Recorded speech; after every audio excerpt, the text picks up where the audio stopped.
Are your young kids scaredy cats, easily timid?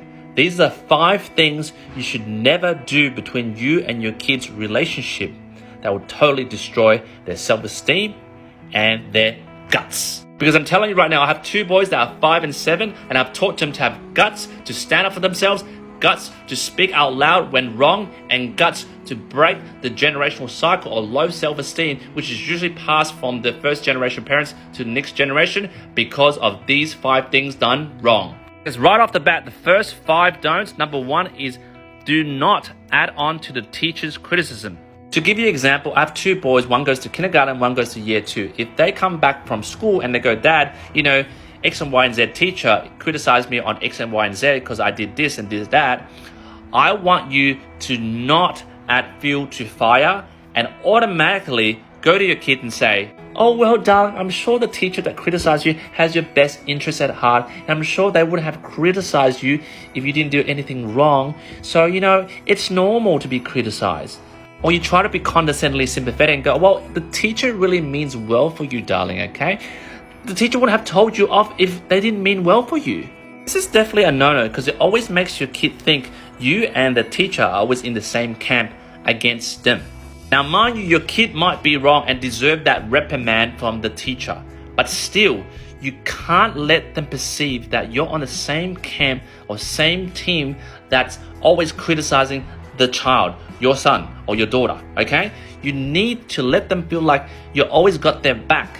So whatever happens, they can come to you and discuss this with you without you automatically condescending, sympathetic way to say, oh, you're wrong anyway. Number 2, don't do's is never praise other kids over yours. I'm sure you guys have experienced this if you have first generation parents as your mom and dad, right? They see another kid and they're talking to the kid's parent, and right in your bloody face, they go, oh, so-and-so, so polite, so smart. I can't believe it. X, Y, and Z over here. Doesn't study. Doesn't even say hello when he sees another adult. Can't believe it. This will definitely destroy your kid's self-esteem because it definitely did it to me, and it took me a while through therapy just to get back to the peak I'm at. So don't do this to your kid. Even on a subtle level at a very young age, it adds up and it really destroys their self-esteem. And no, number 3 is never assume your kids are wrong when other parents come complaining to you about what your kid did to the other kid. When your child and another child has conflict, and then the other child's parent comes to you to confront your child, do not ever band together with the other parent and go, what did you do to him, huh? I told you many times, don't do that. Don't automatically drag your kid to the firing line and pew, pew, pew.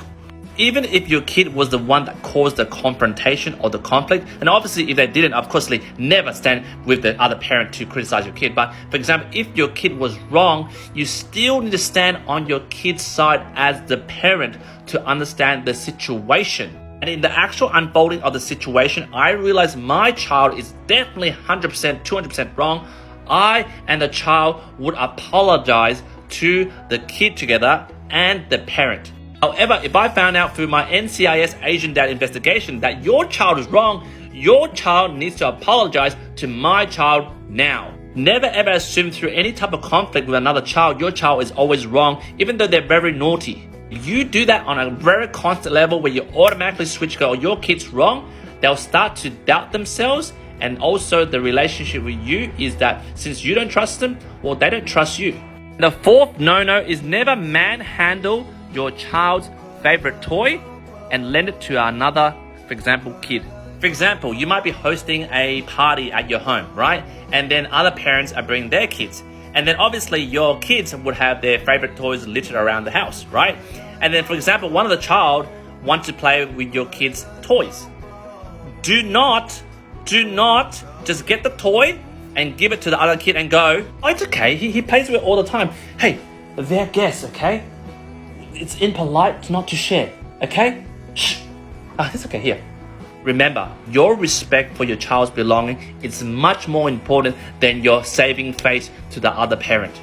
And for you, you might think, oh, it's only a $10 toy. You try to quantify in that aspect. But to your child, it might mean the world to them. If you breach this trust which your kids have bestowed upon you to honor and respect what they have and what they value, well, what happens, this breach will overflow into disappointment and brew, where they become less and less self-confident in themselves. And lastly, number 5, don't do is never allow other parents to lecture your kids.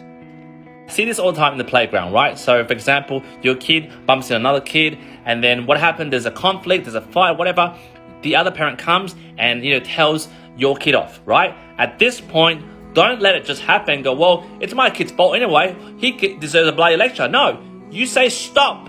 If you have an issue with my kid, you talk to me.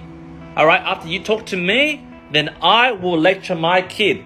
Remember, guys, I know I sound like an old record player, but you need, in whatever situation, to be able to stand on your child's side. All right, whatever the situation, they're right, wrong, especially if they're wrong, you need to be able to stand next to them so your kids feel you've got their back. You're in their team, their camp against the world.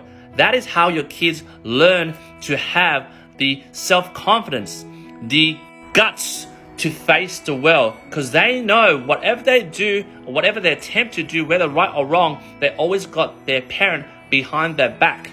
Find out parents who breach these 5 rules consecutively on a daily basis, they produce kids who are scaredy cats and basically too timid. Because they constantly have low self-esteem, they constantly doubt themselves, and they know, well, no one's going to have their back, and definitely they must be wrong, so why try and do things and just basically maybe don't give it a go, because I might get it wrong. I know, jump in the comments. Am I wrong? I'm never doubting myself. Of course I'm not wrong. Jump in the comments, let me know what you think.